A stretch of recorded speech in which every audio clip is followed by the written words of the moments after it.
Hola inversor, ¿cómo estás? Bienvenido a tu canal del Inversor Americano. Comenzó finalmente el mes de agosto y en este mes arranca una oportunidad de inversión que no te vas a querer perder. Quédate en este video porque te voy a mostrar noticias, análisis y gráficos que van a ser relevantes para que vos tomes la mejor decisión de inversión. Vamos para allá. Y como todas las semanas comenzamos con el calendario económico. Sí, ya sé, puede ser un poco aburrido, pero es importante estar encima de los eventos y las noticias que van a suceder en la semana. Esto no sería como ver el noticiero, que puede ser algo aburrido, sino que lo que nos interesa es tener conocimiento acerca de las noticias que pueden generar volatilidad en los mercados. Tal como les mostré en uno de los videos anteriores, si no es el anterior, si mal no recuerdo, tuvimos una gran volatilidad el día en el que la Fed decidió mantener los tipos de interés. Entonces, yo creo que no vas a querer despertarte un día o abrir el teléfono y decir, uy, ¿qué pasó?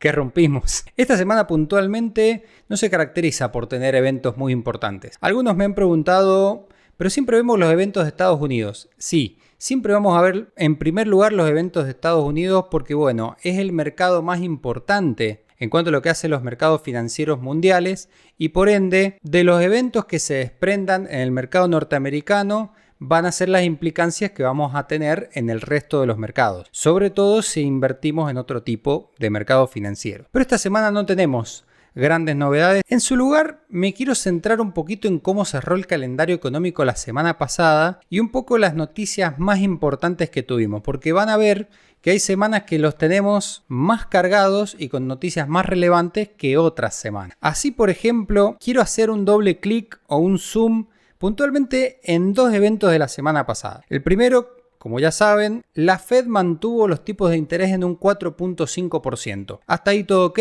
Sabemos que el mercado tuvo una leve corrección, pero siguió para arriba. En segundo lugar, tuvimos el PBI trimestral, el índice de crecimiento de la actividad económica de Estados Unidos, en un 3% versus el trimestre anterior, contra una previsión del 2.5%.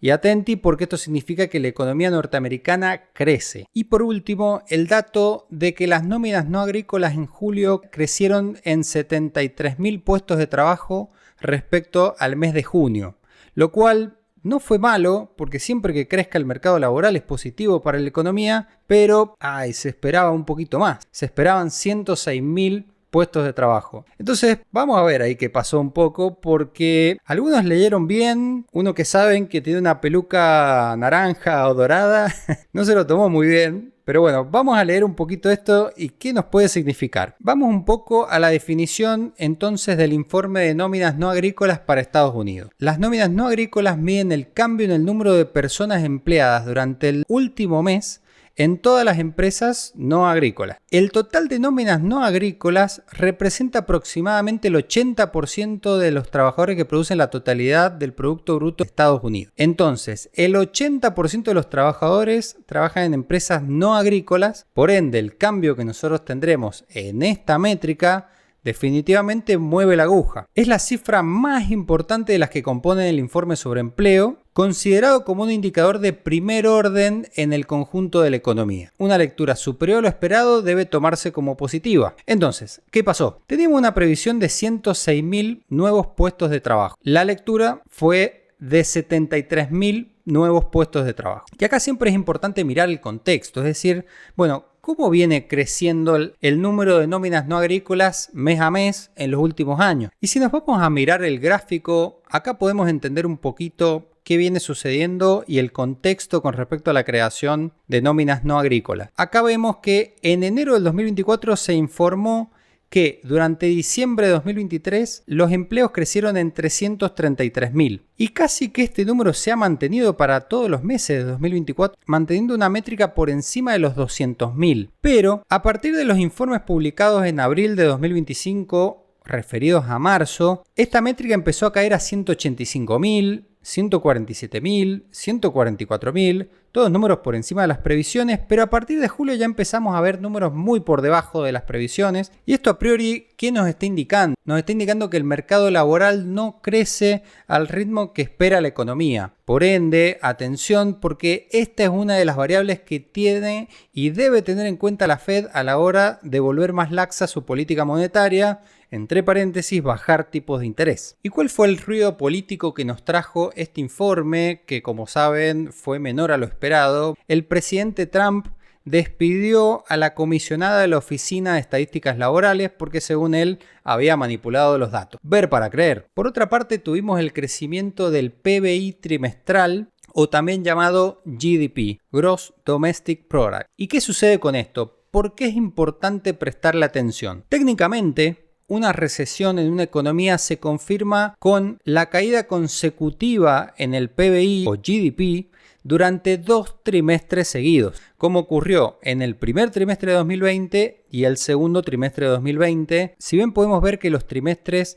posteriores a 2020 y 2021 estuvieron creciendo a un ritmo cercano a un 5%, a partir de 2022 tuvimos una caída en el PBI, lo cual hizo pensar en la posibilidad de una recesión, pero que rápidamente fue revertido. Ahora, el crecimiento del PBI, como ven, en 2022 no fue tan fuerte como en el 2021 y a duras penas llegamos a crecimientos de un 4.4% hasta que finalmente llegamos al primer trimestre del 2025, en el cual nuevamente volvimos a informar una leve variación de un menos 0.5%. Esto ya nos hacía pensar que si la lectura del segundo trimestre del 2025 hubiese resultado también negativa, oficialmente hubiésemos entrado en una recesión económica. ¿Pero qué pasó? 3% el crecimiento del PBI para el segundo trimestre con relación al primer trimestre de 2025. Por lo que por el momento no estamos en una recesión y por ende esto no nos va a impactar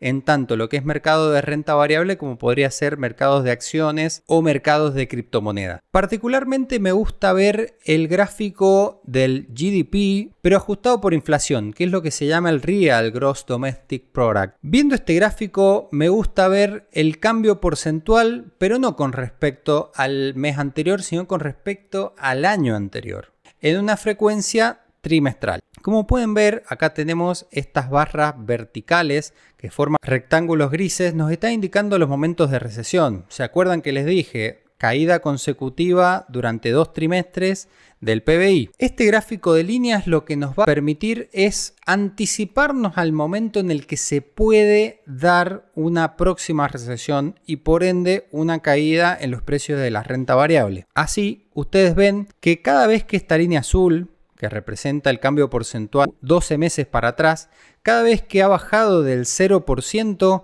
hemos estado muy cerca de los periodos de recesiones. Tal ha ocurrido en 2008 con la gran recesión de las hipotecas subprime, lo mismo ocurrió en 2020 y hemos tenido situaciones similares tanto en 2002 como en el año 91. Por ende, atención, porque si vemos que el PBI real con respecto a un año anterior termina disminuyendo, puede que estemos entrando en una próxima recesión. Y con respecto a la noticia de la Fed, quería mostrarles esta herramienta de investing que se llama barómetro de tipos de la Fed. Este barómetro de tipo de la Fed se basa en los precios de los futuros sobre los fondos de la Reserva Federal a 30 días, que tienden a indicar expectativas de los mercados en cuanto a la posibilidad de cambios en los tipos de interés. Básicamente, ¿qué nos dice esta herramienta? Le permite al usuario calcular las probabilidades de que se materialice una modificación de los tipos de interés de la Fed. Vamos a los números. La próxima reunión del 17 de septiembre del 2025 da un 85% a favor de una baja de 0.25 en los tipos de interés.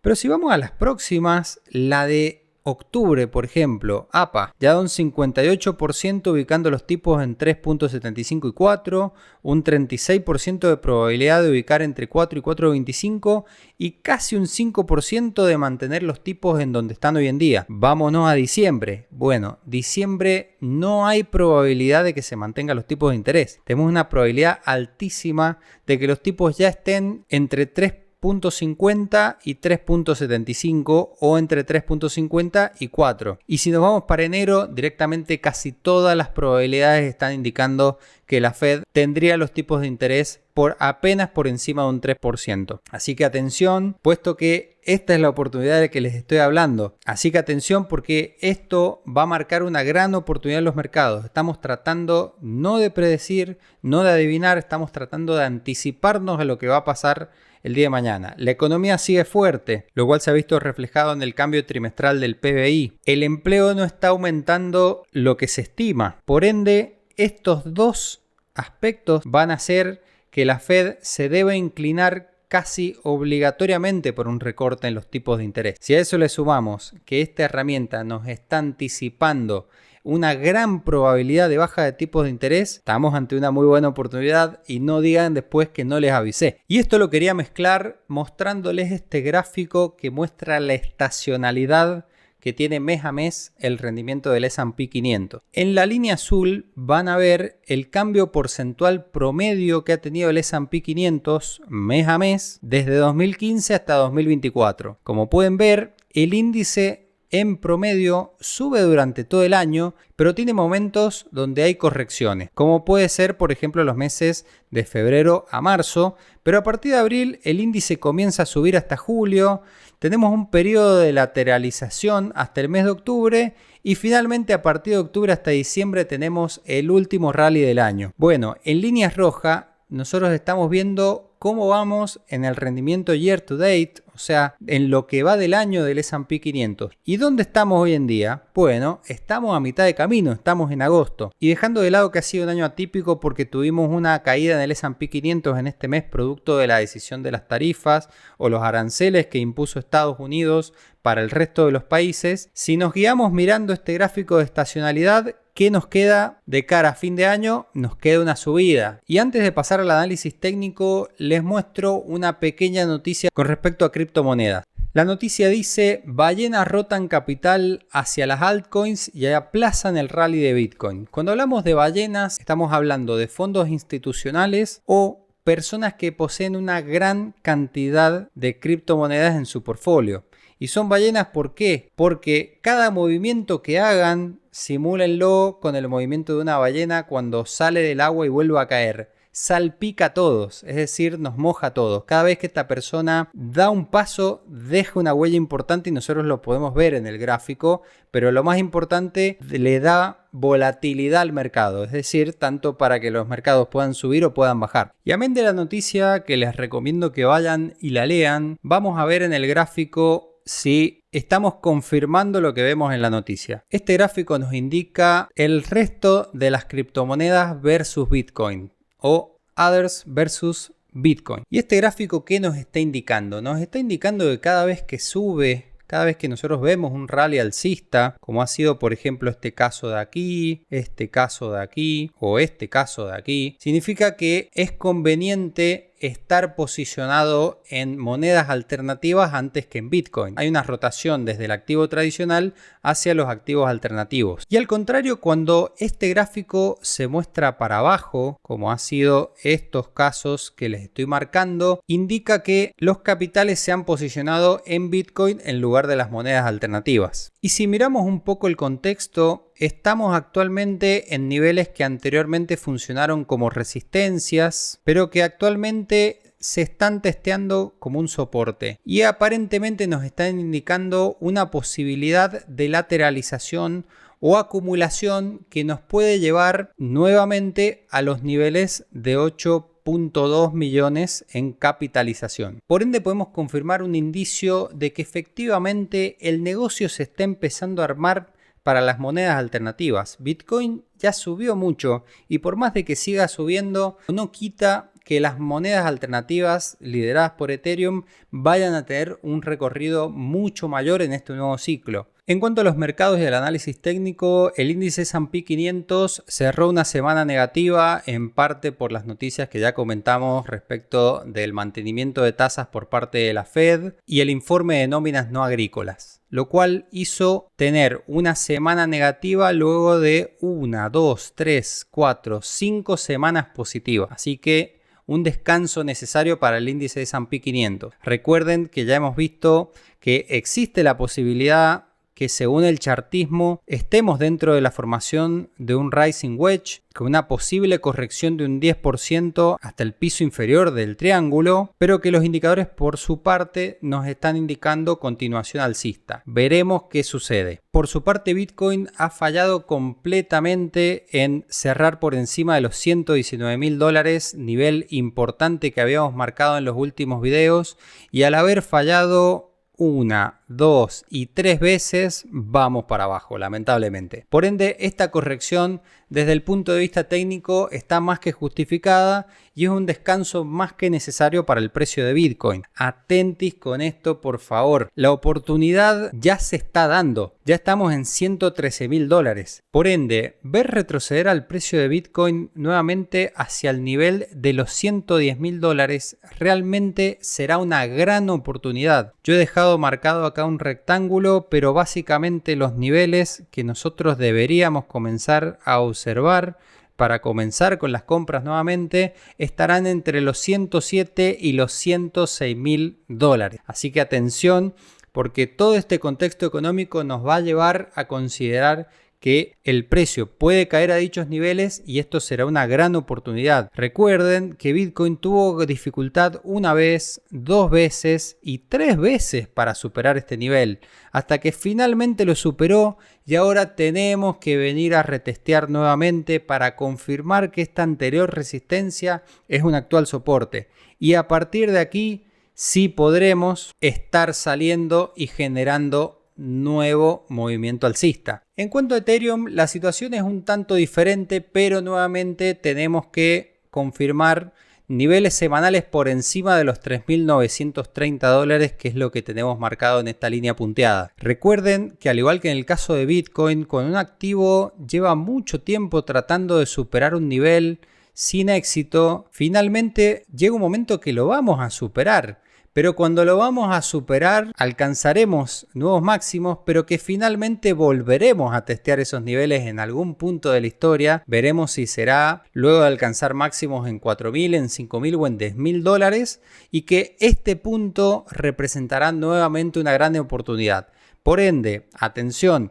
Aquellos que desean comprar a estos precios, si bien no estamos en niveles de mínimos, son niveles de una gran oportunidad. Y si a esto le sumamos que los fondos están pasando a monedas alternativas en lugar de la moneda tradicional que es el Bitcoin, podemos inferir que la rentabilidad y el movimiento que darán estos activos será muy grande. Recuerden que para el caso de Ethereum y tal como marcamos anteriormente con las proyecciones de Fibonacci, tenemos niveles en el 2.618 y 3.618, por lo que esperamos niveles en el medio plazo de entre 10.000 y 15.000 dólares, lo cual, listo. Nos retiramos directamente. Bueno, llegamos hasta el final. Si les gustó este video, ya saben, El Inversor Americano, estamos en YouTube, en X y en Instagram. Pueden seguirnos, hacernos sus comentarios, dejarnos sus mensajes. Cualquier sugerencia o cualquier feedback va a ser bienvenido y se les agradece un montón estar acá, haberse quedado y hacer el aguante con todos y cada uno de los videos. No olviden suscribirse, todos los días subimos un pequeño video, este short de YouTube,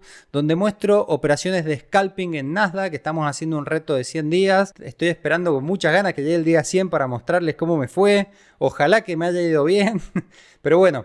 Lo veremos en el futuro. Lo más importante en esto es demostrar consistencia y no bajar los brazos. Si estás invirtiendo, si estás haciendo trading, sabé que yo también estuve en ese caso y yo también quería invertir, quería hacer trading, pero no tenía resultado. ¿Pero qué hice? Continué, nunca paré. Así que te insto y te invito a que hagas lo mismo, que nunca bajes los brazos, porque el camino hacia la libertad financiera está a través de lo que es la inversión y el trading. Nos vemos en el próximo video. Que tengan una excelente semana.